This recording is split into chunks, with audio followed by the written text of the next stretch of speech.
theory. Let us now classify the different games that you will be encountering as you solve game theory problems.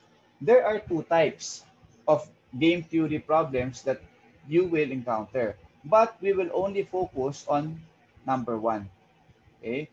Number one is called zero-sum game. So very simple lang to. Zero-sum. Pag inad mo yung benefit ng player 1 at saka ng player 2, let's say assuming there are two players, pag inad mo yung benefit nilang dalawa, zero dapat ang lalabas. Kasi kapag nanalo yung isa, as I mentioned earlier, dapat matalo yung isa. Okay? So if I bet 100 pesos that Lakers will win the game against Golden State Warriors, and another opposing player bets against me, sinabi niya, I will bet 100 pesos. Kaibigan mo to ha, kaibigan mo. I will bet 100 pesos that Golden State will win against LA. Okay? So naglabas kayo ng tago 100 pesos. Ngayon, natapos na yung game. Tinambakan ng LA yung Golden State. Di ba? So, therefore, who wins?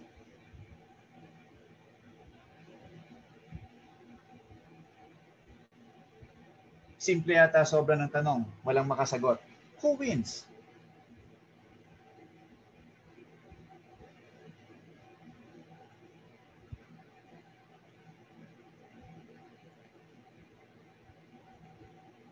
Class, who wins?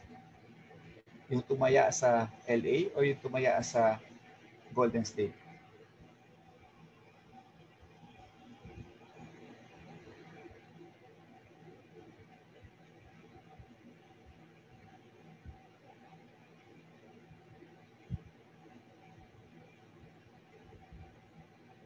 Oh no. Do I have students in this class or are you just signed in? Sir, meron naman po. Pinag-iipan lang po yung sagot. Sigurado ba? Si Joanna Yes lang po, sir. dito. Meron pa ba? Nandito rin po ako, sir. Nandiyan ka rin, Angelo. Okay. Opo, sir. So meron pang 18 na hindi nagpaparamdam sa akin. Oh, sino pa? Sino pa ang naririto? Sige nga. Ako rin po, sir. Hi, sir. No, sir. Oh, mabuhay naman kayo. Mabuhay naman kayo. Anong oras na ba? Teka. Oh, 5:06 pa lang. It's still far away from bedtime. Mabuhay naman kayo. Pwede na nga kayong kumain dyan habang nakikinig kayo eh. Tapos papatay-patay pa kayo. Oh, mag-respond naman tayo. Okay? Oh, may sumagot na sa akin. Yung tumaya sa Lakers, yun yung winner. Next question. Agree ba kayo? Yes, sir. Yes, sir. Yes, sir. Oh. Lakers mananalo. Hindi, nanalo na. Tapos na eh. Nanalo na yung Lakers, di ba? So yung tumaya sa Lakers, yun yung nanalo. Di ba? Magkano ang pinanalo niya? 200. 100 po. Oh, bakit 200? Kasi dalawa sila. Pero 100 lang technically yung makukuha niya. Babalik lang sa kanya yung tinaya niya. Oh, mababalik sa kanya yung tinaya niya. So ang gain niya, ang benefit niya, 100 lang, tama? Yes. Okay, so 100 mapapanalunan niya. Ngayon, yung tumaya sa Golden State, magkano ang napanalunan niya o natalo niya? 100 din po, sir. 100 din. So yan ang ibig sabihin ng zero-sum game. The winner receives the entire amount of the payoff which is contributed by the loser. So, nanalo ka ng 100, syempre kukunin mo yan doon sa natalo. Di ba? 100 din ang matatalo niya. So, pag inad ko yung gain mo, 100, yung loss niya, negative 100, the sum will be 0. Kaya zero-sum game ang tawag doon. So, ang characteristic ng zero-sum game, which we will be discussing all throughout, is that the amount that the winner gets is the exact amount that the loser loses. All right? So, yun yung zero-sum game. So, for definition's sake, a non-zero-sum game is one wherein the gains of one player differ from the losses of another player. Okay? Because ang key dito is that there are some other parties in the environment, okay, which may share in the gain or losses that is at stake. Okay, so therefore, the game is not strictly competitive among the players. Okay, hindi siya strictly competitive. Pag strictly competitive, the gain of one is the loss of the other. So I'll give you an example for non-zero sum game. Are you familiar with Lotto? Yes, sir. Yes, sir. Yes, familiar kayo, di ba? Nakataya na ba kayo sa Lotto? Yung tatay ko po. Not yet. Yung tatay ko kayo Opo, na sir. Scratch it lang. be careful what your answer is. This is recorded. Okay? So, I think all of you are still underage. Minors, as they say. Okay, so anyway, hindi kayo nakataya sa Lotto. Mga magulang nyo lang. Sige. Alright. Kapag tumaya ka ba sa Lotto at may iba pang tumaya, are you actually competing with them in a way? Yes, sir. Okay? Let's say ikaw, Jason, tapos yung katabi mo, yung kaibigan mo, o yung kapamilya mo, tumaya rin. Okay? Competitive ba yung game na yon ng pagtaya? I think so po. Oo. You think so? Why? Why do you think so? Kasi sir, parang, paano ba yun? Nagko-compete kayo dun sa, sa tamang combination ng numbers. Sa outcome, tama? Doon sa outcome. Yes Kasi kung hindi competitive yan, okay lang na manalo kayo pareho. Di ba? Pero the fact na iba yung loto na iba yung loto card mo, iba yung combination of numbers mo at combination of numbers ng kahit kapamilya mo pa yan, okay, merong konting competition kasi kapag nanalo siya, iba yung numbers nyo, di ba? Pag nanalo siya, ibig sabihin talo ka, di ba? Yes, sir. Pag nanalo ka naman, ibig sabihin hindi siya mananalo, talo siya. Di ba? So may competition pa rin. Pero if you think about the payoff, okay, if you think about the payoff, sa tingin nyo ba lahat ng yung mananalo, makukuha ba niya yung taya ng lahat ng matatalo? Hindi, sir. Sa tingin nyo lang, logic. Yes po ata. Yes po ata, Joanna. May nag-no kanina. Sa tingin nyo, if you bet, ang daming tumataya sa Lotto, di ba? Daming tumataya niyan. All around the country, daming tumataya niyan. Pag nanalo ka ba ng prize money, naka-jackpot ka or basta may prize money ka, sa tingin mo ba, yung amount na napanalunan mo or mapapanalunan mo is exactly the sum of all the amounts of everyone who will not win in that game? No po, sir. No po, sir. No. Why is the answer no? Kasi sir, predetermined na po yung prize money before pa tumaya, I think. Predetermined na yung prize money. But what do you think, where do you think will the difference go? So if your answer is, hindi yan equal, okay, saan mapupunta yung difference? Sa PCSO. Yes. Sino yun? Sino sabi? Sa Philippine Charity Sweepstakes Office or kung pag-forma ng may hawak nun, sa kanila pupunta. Kasi they are the ones sponsoring or hosting the game. So, meron kang tinatawag na environment, no, outside party na may stake doon sa tayaan. Okay? So, ibig sabihin, kapag nagpataya ka ng loto, kailangan may benefit ka rin. So, ibig sabihin, hindi restricted sa mga tumataya, sa mga players na tumataya, yung outcome or yung payoff. Okay? So, kung may nanalo dyan, hindi yung total sum ng lahat ng mga natalo ang makukuha niya. Presumably, dahil nga naka-predetermine na yan, it will be computed to be something less para merong tinatawag na return yung environment, yung nagpapatakbo nung game na yon, which is yung PCSO. So, naintindihan ba? Kaya sinasabi natin dito, the gain of one player differs from the cumulative losses of the others. Okay? Because there is some other party in the environment that will share in the gain or the losses. Okay? Klaro ba? Yes, sir. Okay? Okay. So, tulad ng example ko kanina about university, no? Let's say there are two universities. Nag-aagawan sila ng market share. Yung market share is yung students na mag-enroll sa kanila. Okay? So, for example, nag-marketing strategy sila ng mga programs nila, okay, respective programs. Tapos, let's say, from the perspective of LaSalle, they gained, let's say, they gained 10,000, they gained 1,000 additional students, okay, during this pandemic. Okay, nag-gain sila. Ang tanong is, does that necessarily mean, kung dalawa lang yung university na nagko-compete, does that necessarily mean that the 1,000 students was obtained from the other university? Ibig sabihin, naka-gain ka ng 1,000 students. Yung isa, nawalan siya ng 1,000 students. Ganun ba yon? No po ata. No. Etong si Joanna pa na yata hindi sure eh. Sa bagay, ang topic naman natin is uncertainty. Kaya pagbibigyan na kita, no? Hindi ka sure kasi uncertain ka. Okay.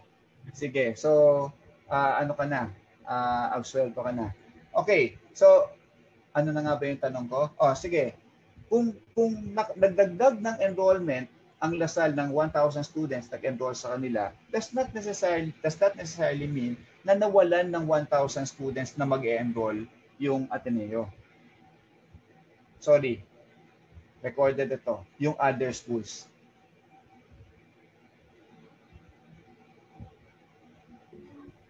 Assuming dalawa lang yung school,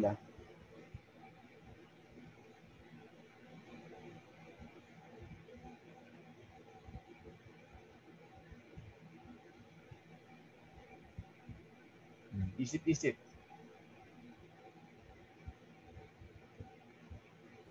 Sir, can you repeat it? Okay. If two universities decided to play this game, okay, in order to attract students into their respective universities, it's a game. Kasi yung reward mo is yung number of students na mag-e-enroll sa'yo. Okay, yun yung payoff mo. Okay, and then you'll have strategies, di ba, as I've said, in order to get a certain payoff. So let's say, at the end of this game, University 1 gains 1,000 additional students. For it to be a zero-sum game, dapat yung University 2 should have lost 1,000 students. Kasi they are serving the same market eh. So kapag nag-gain ng 1,000 si University 1 from that market, dapat University 2 should lose 1,000 students from the same market. Does it follow? Yun yung question ko. Sir. Some of the enrollees may be freshmen and not from the other university. Joanna, what do you mean by that? At least now you're certain. Sir, yung naisip ko po doon, pwedeng yung ibang enrollees dun, na-included dun sa 1,000 na nag-apply dun sa isang university ay hindi naman talaga nanggaling dun sa other university. Pwedeng yung magta-transition pa lang po sila sa college, ganun. Like, Transition pa lang. Okay. I get your point. Ulitin ko lang yung tanong ko, pero nakuha ko yung point mo. Ulitin ko lang yung tanong ko. Ang market natin is lahat ng mga pupunta sa college. Hindi siya nanggaling sa university pa. Galing siya sa high school. Okay? So nasa marketplace ngayon lahat ng mga estudyanteng yan at nagde-decide sila kung saan sila pupunta. So, assume a zero slate for both universities in terms of freshman enrollees. Freshman enrollees ang pinag-uusapan natin, ha? Okay? So, assume that there are 1,000 students in the market right now ready to enroll for college at namimili sila between University 1 and University 2. So, clear na ba yung problem? Yes. Okay, clear na, di ba? So, syempre, yung 1,000 students na yan, wala naman sila ibang pupuntahan eh. University 1 or University 2 lang. Okay? So, kapag sinabi kong yung 1,000 nag-enroll sa University 1, does that mean na University 2 wala nang mag-enroll? They lose that 1,000 na.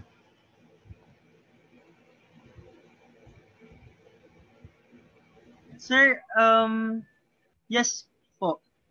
For me. Okay? If that is the case, yes, then that's a zero-sum game. Okay? The gain of the gain in the market share of one university is the exact loss in the market share of the other university. Okay? Sinimplify ko lang yung problem, ginawa kong 1,000 students lang ang available. Pero in reality kasi, ang dami niyan, di ba? Ang daming estudyanteng available, and each university will get its own share, di ba? Its own share.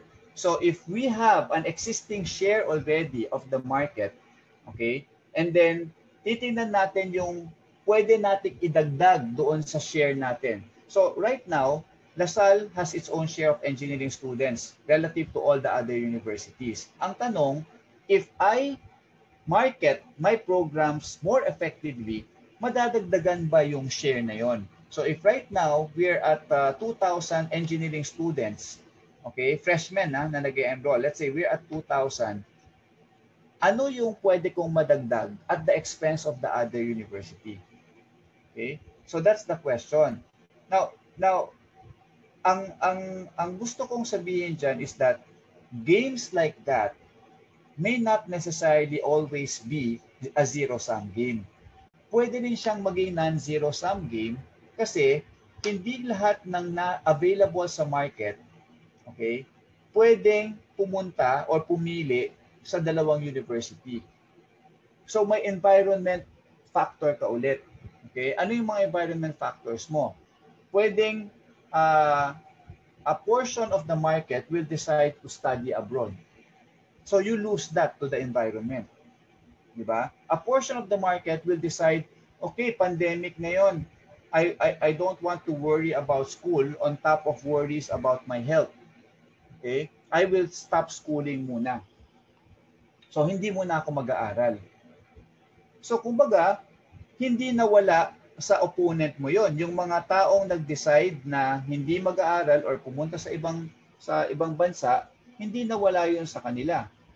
When I say sa kanila, from the market that they can draw from. Hindi nawala yon. Okay?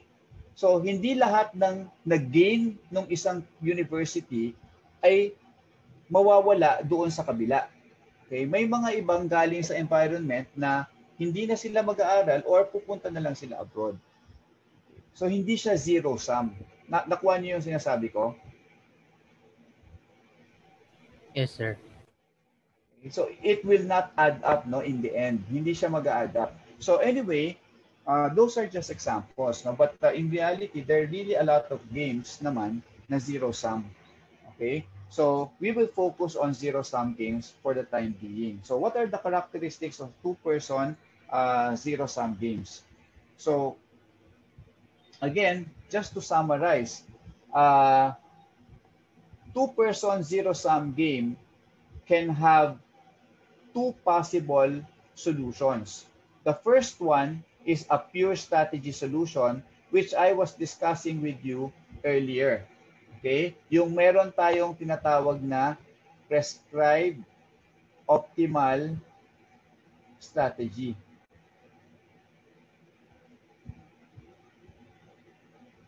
Okay? So if we have a prescribed optimal strategy at isa lang yung strategy na yon, hindi pa bago-bago, then we have a pure strategy. Okay? So what are the characteristics of a two-person zero-sum game na pure strategy? Number one, there must be two players, each with a finite set of strategies. Okay, so alam na natin yan. Dapat may dalawang opposing players. Number 2, zero sum. Okay, so 2 persons means 2 players. Zero sum means that the losses of one player is the exact gain of the other. Na-discuss na rin natin yan. Okay, next. Just feel free to ask questions. Just unmute yourself if there's something you don't understand. Next, pure strategy refers to a prescribed solution. So nasabi ko na rin yan dito sa taas, di ba? It's a prescribed solution in which one alternative is repeatedly recommended to each player. Okay? As you keep playing the game over and over again, okay, you will have to repeat a certain solution when you play that game against that opponent. Okay? So that's the third characteristic of a pure strategy 2-person zero-sum game. And lastly, I also mentioned this earlier, that there can be no mutually advantageous or beneficial agreement between the two parties. Kailangan competition. Kailangan magkalaban sila. Okay? They cannot be on the same side. Kaya walang bargaining na pwedeng mangyari. Walang game fixing na pwedeng mangyari.